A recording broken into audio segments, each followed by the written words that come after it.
Hello students, मेरा नाम है आलोक पटेल और स्कॉलर्स रेफरेंस के यूट्यूब चैनल पर मैं आप सभी का हार्दिक स्वागत करता हूं। स्कॉलर्स रेफरेंस के यूट्यूब प्लेटफॉर्म पर मैं आप सभी को class 11, class 12, IIT JEE, NEET की फिजिक्स की प्रिपरेशन कराऊंगा और साथ ही साथ हमारे यूट्यूब चैनल की ओर से आप सभी को कोटा लेवल के नोट्स, असाइनमेंट्स और टॉप लेवल के एक्सरसाइजेस प्रोवाइड किए जाएंगे ताकि आपकी तैयारी में 1% की भी कमी न रह जाए।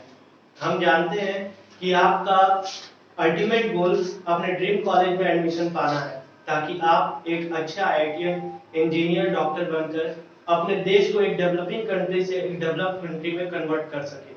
और हम आपके इस ड्रीम में अपना 100% देने के लिए तैयार हैं।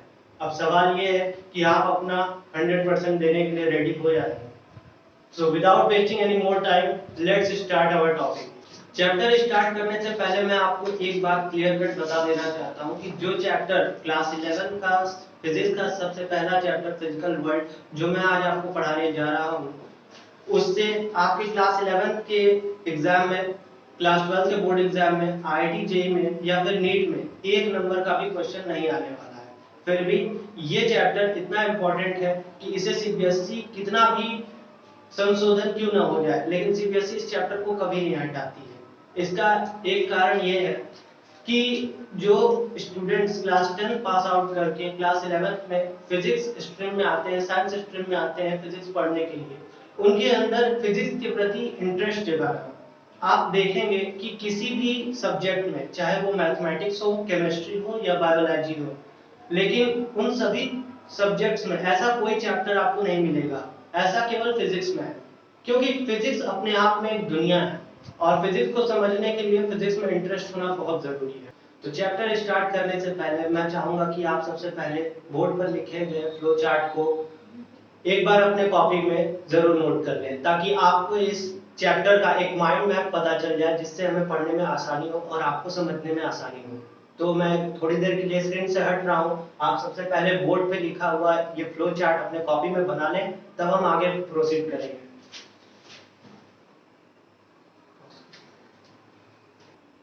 तो फिजिकल वर्ल्ड चैप्टर का सबसे पहला question, what is physics? What is physics? आप अगर किसी व्यक्ति से रास्ते में मिलते हैं जो आपको नहीं जानता हो और आप उससे बातचीत करना चाहते हैं, तो अगला व्यक्ति आपसे क्या बोलेगा? वो बोलेगा कि आप हैं कौन। इसी तरह से क्लास 11 पे जब हम फिजिक्स की एक नई तरीके से शुरुआत करने जा रहे हैं, तो आपको पता होना चाहिए कि फिजिक्स है क्या। फिजिक्स को समझने के लिए मैं आपको 2 सेकंड का समय दे रहा हूं। आप अपने मन से बताइए कि फिजिक्स वर्ड सुनते ही आपके मन में कैसा ख्याल आता है। फिजिक्स जब कोई नाम सुनता है तो आपके मन में, जब मैं क्लास 11 में था, जब मेरे फ्रेंड्स क्लास 11 में थे, तब हमारे मन में क्या ख्याल आता था, ये मैं बताता हूँ। फिजिक्स वर्ड सुनते ही हमारे माइंड में आता है बल्ब, इलेक्ट्रिसिटी, वायर्स, रेजिस्टेंस, बस यही सब। लेकिन कहानी इससे अलग है। फिजिक्स इन सभी चीजों से अलग है। फिजिक्स इसके बियॉन्ड है। फिजिक्स पूरे यूनिवर्स में फैला हुआ है। फिजिक्स नेचर है। वो कहते हैं ना, physics is nature and nature is physics. अगर फिजिक्स को समझना है तो आपको नेचर को समझना होगा। फिजिक्स हमें बताता है कि नेचर में जो कुछ भी हो रहा है वो क्यों हो रहा है।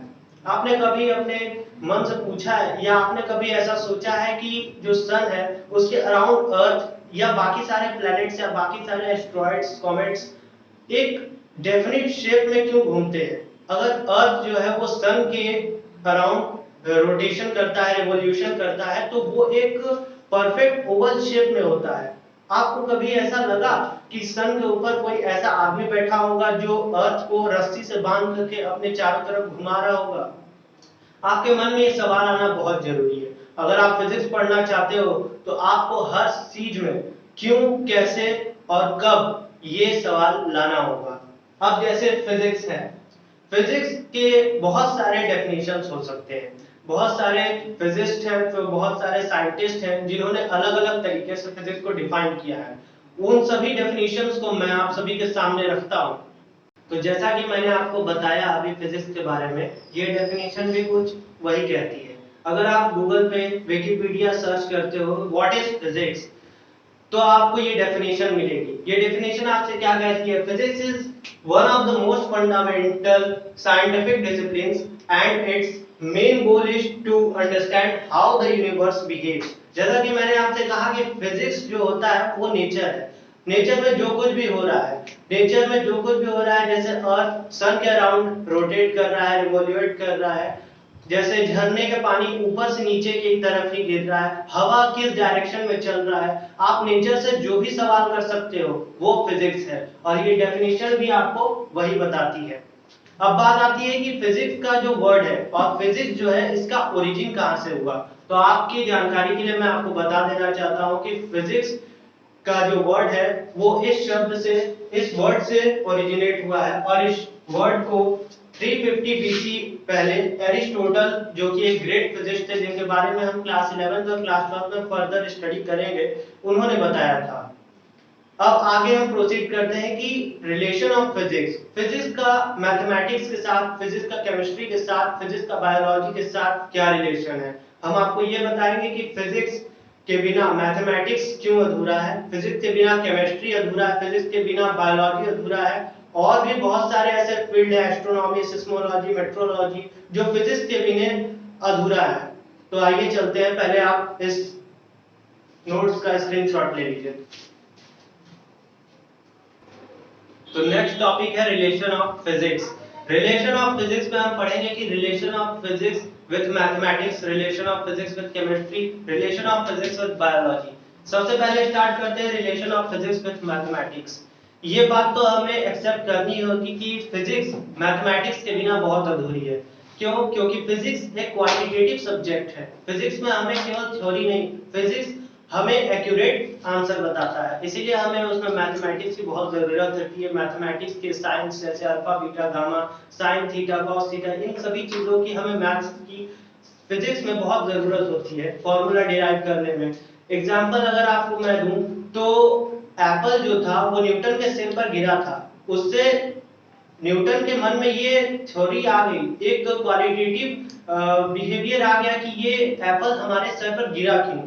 लेकिन उन्होंने जब तक उसे फॉर्मूले के बेस पर हमें नहीं दिया, जब तक अगर मान लीजिए उन्हें कैलकुलस नहीं आ रहा होता, कैलकुलस उन्होंने कभी नहीं पढ़ा होता, तो आज हमारे पास जो फॉर्मूला है F=G m1 m2/r², ये नहीं आया होता, और इसके बिना बहुत सारे इन्वेंशंस अभी तक नहीं हुए होते। तो इनसे हमें पता चलता है कि मैथमेटिक्स की फिजिक्स में बहुत ज्यादा जरूरत होती है।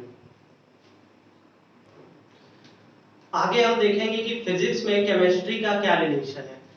हम फिजिक्स में पढ़ते हैं एटम्स के बारे में, एटम्स के स्ट्रक्चर के बारे में, एटम्स के बिहेवियर के बारे में, रेडियो एक्टिविटी के बारे में, एक्स रेज के बारे में, डिफ्रैक्शन के बारे में। इन सभी चीजों का यूज हम केमिस्ट्री में देखते हैं। केमिस्ट्री में इसका यूज है, अगर हमने एटॉमिक स्ट्रक्चर फिजिक्स में ना पढ़ी होती, एटम्स के बिहेवियर को अगर हमने ना पढ़ा होता, तो शायद आज पीरियोडिक टेबल ना बना होता, क्योंकि एटॉमिक स्ट्रक्चर, रेडियो एक्टिविटी, ये सारी चीजें जो होती हैं वो एटॉमिक नंबर की तरफ ही इशारा करती हैं, और हमारा जो पीरियोडिक टेबल है वो एटॉमिक नंबर के बेसिस पर ही सेट है। और भी बहुत सारी जैसे कॉम्प्लेक्स स्ट्रक्चर होती हैं केमिस्ट्री की, उन्हें समझने के लिए फिजिक्स बहुत ज्यादा जरूरी है। आगे चल के आप क्लास 12 में या क्लास 11 में ही आप देखेंगे कि जो केमिस्ट्री में जो बॉन्ड्स होते हैं, जो केमिकल बॉन्ड्स होते हैं, उनके बीच में जो रिपल्शन होता है, जो अट्रैक्शन होता है, उनके वजह से उनमें बहुत सारे एंगल्स बनते हैं। उन एंगल्स के चेंज होने की वजह से उनका एटॉमिक बिहेवियर चेंज होता है, उनका केमिकल बिहेवियर चेंज होता है। उनमें भी वेक्टर का यूज होता है, वेक्टर हम आपको क्लास 11 में ही पढ़ाएंगे। अब देखते हैं physics relation with biology. Physics relation with biology, हम बहुत सारे माइक्रोस्कोप्स ऐसे देखते हैं जिन्हें बायो के स्ट्रीम के लोगों के लिए बनाना इम्पॉसिबल है, केमिस्ट्री के स्ट्रीम के लोगों के लिए बनाना बहुत इम्पॉसिबल है।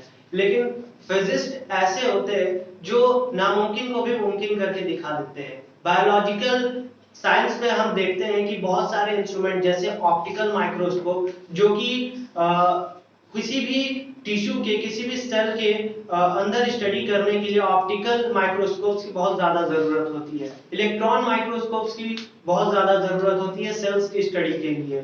और तो और electro X rays and neutron जो होते हैं, उनकी एक्स रेज एंड न्यूट्रॉन की टेक्निक्स को हम इस्तेमाल करते हैं न्यूक्लिक एसिड के बारे में पढ़ने के लिए, न्यूक्लिक एसिड के बिहेवियर्स को स्टडी करने के लिए। न्यूक्लिक एसिड आपने थोड़ा बहुत 9th और 10th में पढ़ा होगा। सेल न्यूक्लियस में जो लिक्विड भरा होता है वो न्यूक्लिक एसिड होता है, उसमें बहुत सारे माइटोकॉन्ड्रिया और बहुत सारी चीजें होती हैं, उसके बारे में हम ज्यादा डिफाइन नहीं करेंगे।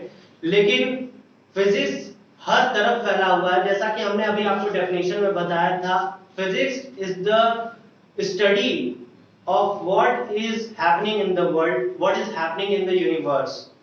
फिजिक्स का यूज केवल फिजिक्स, केमिस्ट्री और बायोलॉजी तक ही सीमित नहीं है। एस्ट्रोनॉमी, जैसे कि एस्ट्रोनॉमिकल टेलीस्कोप्स बनाने में, जो एस्ट्रोनॉमिकल टेलीस्कोप्स बनते हैं वो कितने डिस्टेंस पर हम किसी भी ऑब्जेक्ट्स को बिगर साइज में देख लेते हैं, ये सारी चीजें केवल फिजिक्स की देन है। जैसा कि चैप्टर के स्टार्टिंग में हमने आपको बताया था कि इस चैप्टर का मेन मोटो है आपके अंदर फिजिक्स के लिए इंटरेस्ट जगाना।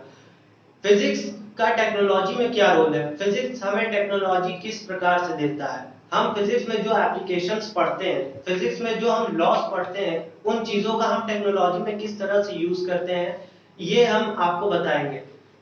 इलेक्ट्रोमैग्नेटिक वेव्स, जिसके बारे में आप क्लास 12 में जाकर के डिटेल में पढ़ेंगे, उन एप्लीकेशन का यूज हम कम्युनिकेशन में करते हैं। Wireless frequency, wireless communication, wireless Bluetooth, जैसा कि आज के मॉडर्न एरा में ये सब बहुत ही आम बात है। लेकिन एक समय होता था जब ये सारी चीजें इम्पॉसिबल दिखाई देती थी, लेकिन आज ये सब पॉसिबल है। ये सब केवल फिजिक्स की वजह से है। और न्यूटन का जो लॉ है ग्रेविटेशन, उसके वजह से हम बहुत सारी चीजें टेक्नोलॉजी के रूप में इस्तेमाल करते हैं, जैसे कि सैटेलाइट का यूज हम वेदर के फोरकास्ट में यूज करते हैं। अगर सैटेलाइट नहीं होता तो हमें वेदर की इंफॉर्मेशन नहीं मिल पाती, और ये सब केवल संभव हो पाया है ग्रेविटेशन लॉ की वजह से, और इसके लिए हमें सर आइजैक न्यूटन को थैंक्स करना चाहिए। और भी बहुत सारी ऐसी चीजें हैं, जैसे लॉ ऑफ थर्मोडायनेमिक्स का यूज हम हीट इंजन्स में करते हैं। हीट इंजन्स ही सबसे पहली थी, और उसी को मॉडिफाई करके हमने ट्रेन्स बनाई। और आज ऐसा एरा आ चुका है जब बुलेट ट्रेन हमारे देश में चलता है। बुलेट ट्रेन से भी सुपर फास्ट ट्रेनें हमारे देश में, हमारे वर्ल्ड में चलती हैं, और इन सब की शुरुआत केवल थर्मोडायनेमिक्स हीट इंजन की वजह से हुई थी, और ये फिजिक्स की ही देन है। फिजिक्स को हम बेसिकली 2 पार्ट्स में डिवाइड कर सकते हैं। पहला तो क्लासिकल फिजिक्स और दूसरा क्वांटम फिजिक्स। क्लासिकल फिजिक्स में हम बड़े-बड़े ऑब्जेक्ट्स के बारे में स्टडी करते हैं, बड़े-बड़े फेनोमेना के बारे में स्टडी करते हैं, जैसे कि ग्रेविटेशनल फोर्स। ग्रेविटेशनल फोर्स एक ऐसा फेनोमेना है जो हमारे आंखों के सामने होता है, हालांकि वो हमें दिखता नहीं है, लेकिन जिन ऑब्जेक्ट्स के बीच में, जिन मासेस के बीच में ग्रेविटेशनल फोर्स के एप्लीकेशन अप्लाई होते हैं, हम उन्हें अपनी आंखों से देख सकते हैं। ये जो क्लासिकल फिजिक्स है, ये सर आइजैक न्यूटन की देन है, उन्होंने ही क्लासिकल फिजिक्स की स्टार्टिंग की थी। दूसरा हुआ क्वांटम फिजिक्स, जो आज का मॉडर्न फिजिक्स है, जो आज के मॉडर्न फिजिक्स में स्टडी किया जाता है, और जो आज का सबसे बड़ा चैलेंज है। क्वांटम फिजिक्स में हम ऐसे ऑब्जेक्ट्स के बारे में स्टडी करते हैं जो हमारे नेकेड आई से दिखाई नहीं देते हैं, जैसे कि सेल्स के अंदर तो हम लोग माइक्रोस्कोप्स की मदद से देख सकते हैं। जैसे इलेक्ट्रॉन्स और न्यूट्रॉन, प्रोटॉन्स के बीच में क्या बिहेवियर होता है, उनके बीच में क्या ऐसा फंक्शन होता है, उन सभी को स्टडी करने के लिए, उन सभी के एप्लीकेशंस को जानने के लिए हम क्वांटम फिजिक्स का सहारा लेते हैं। अब बात आती है कि फिजिक्स में बहुत सारे फोर्सेस हमें क्लास 11th और क्लास 12th में दोनों में पढ़ने के लिए मिलेंगी, जैसे फ्रिक्शनल फोर्स, स्टैटिक फोर्स, और बहुत सारी फोर्सेस हैं। लेकिन पूरे क्लास 11th और 12th में केवल 4 ऐसी फोर्सेस हैं जो आपको अपने आसपास घुमाती रहेंगी। उन 4 फोर्सेस को मैंने बोर्ड पर नोट डाउन कर दिया है, बाद में आप इसका स्क्रीनशॉट ले सकते हैं। सबसे पहला फोर्स है ग्रेविटेशनल फोर्स। ग्रेविटेशनल फोर्स एक ऐसा फोर्स होता है जो आप ये सोचते होंगे कि कोई भी बॉडी हाइट पे होती है या फिर कोई बॉडी ऊपर नीचे होती है तो उसी में लगता है, हालांकि मेरे भी क्लास 10 में मैं भी यही सोचता था, लेकिन क्लास 11 में आकर मुझे ये पता चला कि कोई भी ऐसी बॉडी जिनके पास कुछ मास है और वो किसी निश्चित डिस्टेंस पर मौजूद है, उनके बीच में ग्रेविटेशनल फोर्स लगता है। ग्रेविटेशनल फोर्स की एक प्रॉपर्टी आपको मैं बता दूं कि ये ग्रेविटेशनल फोर्स अट्रैक्टिव भी हो सकता है, नहीं सॉरी, ग्रेविटेशनल फोर्स सिर्फ अट्रैक्टिव होता है, इसके बीच में रिपल्सिव फोर्स कभी भी नहीं लगता है। तो ये रहा ग्रेविटेशनल फोर्स। इसका एक इक्वेशन, जैसा कि हमने बताया था कि मैथमेटिक्स के बिना भी फिजिक्स अधूरा है, और सर आइजैक न्यूटन ने कैलकुलस का इस्तेमाल करके ग्रेविटेशनल फोर्स के बारे में एक फॉर्मूला जनरेट किया था, वो मैं बोर्ड पर लिखता हूं यहां पर।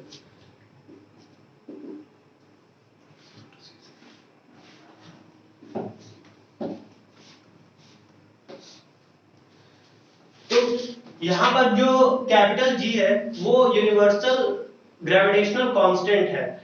ये ग्रेविटेशनल, इसे यूनिवर्सल ग्रेविटेशनल कांस्टेंट इसलिए बोला गया है कि क्योंकि आप यूनिवर्स में कहीं भी चले जाएं, इसकी कांस्टेंट की वैल्यू कभी भी किसी भी मीडियम पर डिपेंड नहीं करती है, कभी भी चेंज नहीं करती है।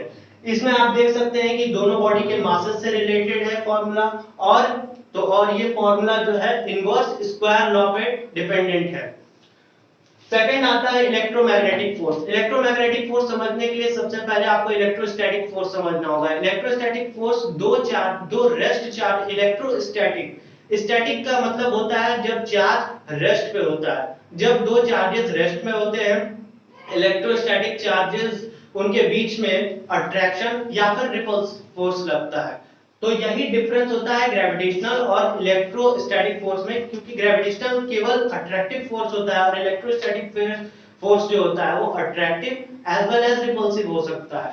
अगर चार्ज मोशन में आ जाता है, आप क्लास 12 में इलेक्ट्रोमैग्नेटिक बिहेवियर एक चैप्टर है, उसमें आप इस इफेक्ट के बारे में पढ़ेंगे, इलेक्ट्रोमैग्नेटिक फोर्स के बारे में, कि जब कोई भी चार्ज मोशन में होता है तो उसमें एक मैग्नेटिक फोर्स डेवलप हो जाता है, जिसके वजह से वो अपने आसपास के चार्जेस पर एक फोर्स लगाता है, वो होता है इलेक्ट्रोमैग्नेटिक फोर्स। बात आती है स्ट्रॉन्ग न्यूक्लियर फोर्स की।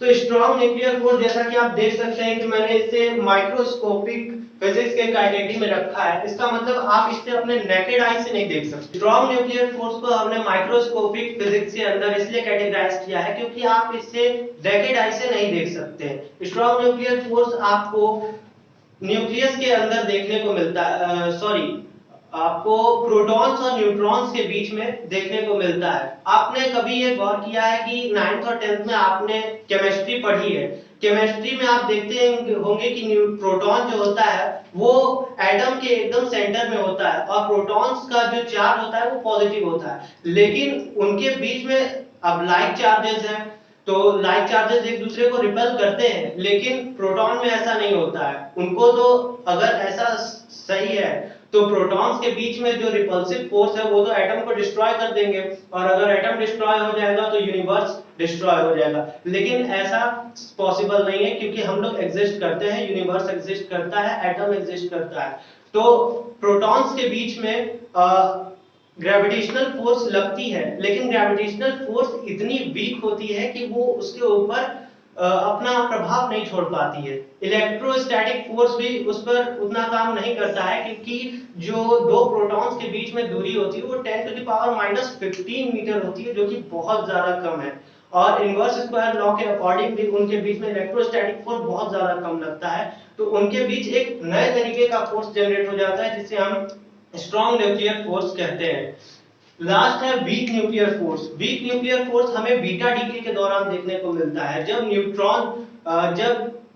एटम जो होता है वो अपने अंदर से इलेक्ट्रॉन और न्यूट्रिनो एमिट करता है, तो उन दोनों के इंटरेक्शन की वजह से एक फोर्स जनरेट होता है जो कि वीक न्यूक्लियर फोर्स होता है। वीक न्यूक्लियर फोर्स जो होता है ग्रेविटेशनल, अब मैं आपको इन सारे फोर्सेस का रेशियो बताता हूं कि कौन सा फोर्स किस फोर्स से ज्यादा स्ट्रांग है और कौन सा फोर्स कम स्ट्रांग है।